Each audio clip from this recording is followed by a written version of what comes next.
anak-anak, di video kali ini kita akan belajar terkait kesebangunan dan kekongruenan.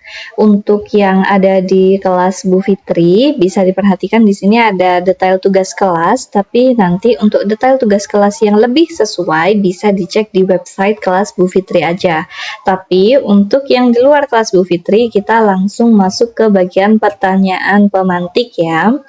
Oke, anak-anak, kalian pernah nggak sih lihat dua bangun gitu atau benda gitu ya yang bentuknya itu sama atau mirip gitu ya, tapi ukurannya berbeda jauh, yang kita nggak bisa bilang mereka itu sama. Nah, kita nyebutnya mereka itu apa? Apakah kita sebut sama? Apakah kita sebut mirip? Apakah kita sebut apa? Nah, ternyata kalau di matematika ada bahasanya, yaitu bahasa-bahasa yang akan kita bahas di bab kesebangunan dan kekongruenan ini. Nah, terus sekarang yang kedua, kalau misalnya anak-anak punya dua segitiga nih, mereka sebangun gitu ya, dikatakan sebangun. Maka artinya sebangun itu gimana? Apakah panjang sisi-sisinya itu sama besar, atau sudut-sudutnya sama besar, atau sisi dan sudutnya sama besar? Gimana yang dikatakan sebangun itu?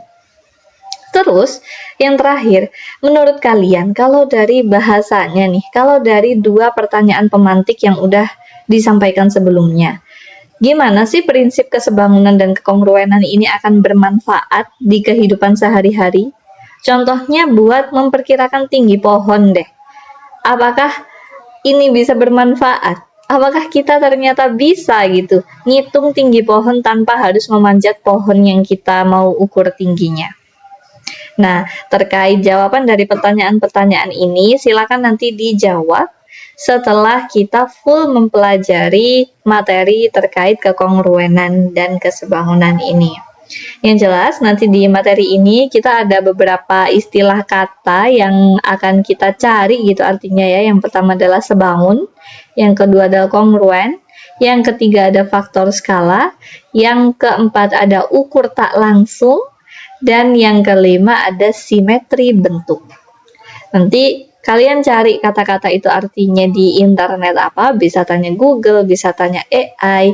Nanti coba kalian renungkan hubungan dari kata-kata ini dengan materi yang akan kita pelajari selanjutnya.